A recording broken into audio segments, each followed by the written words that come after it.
Let's dive into the discussions shaping the nation. Minister, some children come into contact with the law as a consequence of doing what comes naturally to them, pushing boundaries, acting without thought of consequence, and establishing themselves in the mistaken judgment of impressing their peers. They may also be victims of criminal exploitation.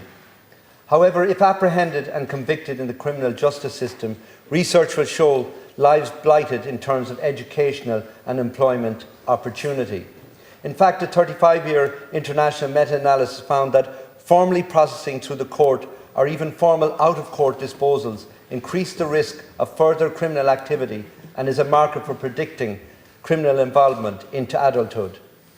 Most adolescents grow out of criminal behaviour as they get older. It is recognised as the age crime curve, peaking in mid-adolescence.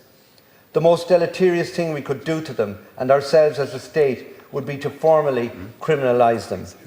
Children who are diverted at the point of arrest are less likely to reoffend, more likely to stay in education, and more likely to find employment in later life. If we are to seriously divert young people from criminal activity, we must address the broader context in which that activity emerges. Drug use, mental health challenges, peer pressure are key drivers, but they rarely exist in isolation. Too often they are accompanied by poverty, early school leaving, family instability, exposure to trauma, and a lack of access to safe and supportive environments. Drug use amongst adolescents is not just a health concern, it is often a red flag for deeper distress. Substance use often begins as a coping mechanism for anxiety and adverse life experiences. Without the right support, it can become the gateway to exclusion, addiction, and contact with the justice system. This is why mental health in its widest possible definition must be central to our response. Young people today face enormous pressures online, in school, and at home. Peer influence is another powerful force. Adolescents crave belonging and identity. When positive role models are absent or structured alternatives are lacking, they may find the sense of identity in peer groups where antisocial behaviour is normalised. Youth work, education, sport and community engagement must not just be available, but visible, inclusive and appealing. The government's youth strategy and the expansion of the diversion projects is a welcome step.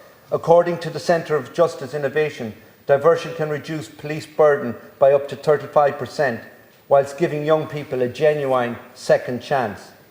In neighbouring jurisdictions like England and Wales, 40% of point of arrest diversion schemes limit access to those with 2 or few prior offences. So what must we do? Eligibility must be flexible and inclusive based on more than just a one-shot approach. Diversion schemes must be accessible and timely. Schemes have to be tailored to individual needs and not one side fits all. Schemes need to feed back to Garda Síochána.